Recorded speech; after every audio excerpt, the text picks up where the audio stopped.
আপনার বাড়ি মুন্সিগঞ্জ। নাম জিজ্ঞেস করেন। আমার নাম বিচারপতি শামসুদ্দিন চৌধুরী মানিক। বিচারপতি শামসুদ্দিন মানিক। মানিককে হাইকোর্টের যিনি কয়েকদিন আগে একটা উপস্থাপন করছো চ্যানেল আইছি মানিককে চ্যানেলকে হ্যাঁ হ্যাঁ, সেই মানিককে আমার নাম হলো বিচারপতি মানিক, বাড়ি মুন্সিগঞ্জ। আপনার পিতার নাম? পিতার নাম মরহুম আব্দুল হাকিম চৌধুরী। আব্দুল হাকিম চৌধুরী। গুড। জি। আপনি এই যে পালাইতেছেন কেন বলেন? ভয়ে পালাইতেছি। কার বইয়ে? আর প্রশাসনের ভয়ে। প্রশাসনের বইয়ে? ওই একটা মেয়ে যে বলছিলেন যে ইয়ের বাচ্চা দীপ্তি চৌধুরী। ওইটা আমি খবর চেয়েছি। নামটা আমি বলি আপনাকে, আমি এই যে দেখেন, আমি হ্যাঁ এই যুগে কিসের আমি তো কত রুগী নেই মিডিয়াতে তো খুব সুন্দর। আচ্ছা আচ্ছা শোনেন, একটু শোনো। আপনার কাছে এই মুহূর্তে এরা যখন ধরছে আমাদের প্রতিনিধি কি কি ছিল সাথে? আমার সাথে কি কি ছিল এটা বলেন। আমার সাথে ছিল ব্রিটিশ পাসপোর্ট, হ্যাঁ, বাংলা পাসপোর্ট, বাংলা পাসপোর্ট, টাকা টাকা, আর কথা ই কার্ড, ডেবিট কার্ড আর ই কার্ড কি বলে।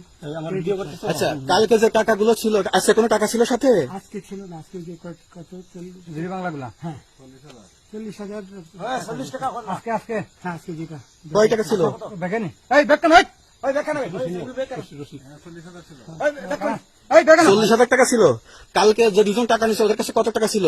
এই দামান আমরা নিচে ধরেন 60-70 মতো 60-70 লাখ।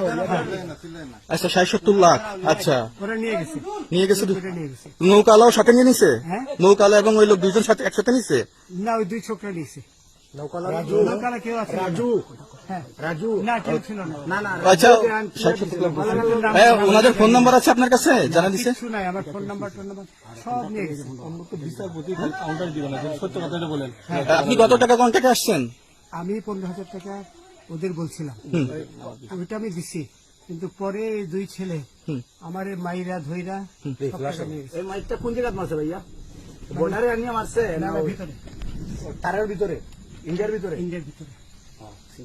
আমরা তো ইয়ের নামে আমাদের বাংলাদেশের অনেক ইয়ের নামে আপনি অনেক অন্যায় করছেন, জুলুম করছেন, এটা সঠিক?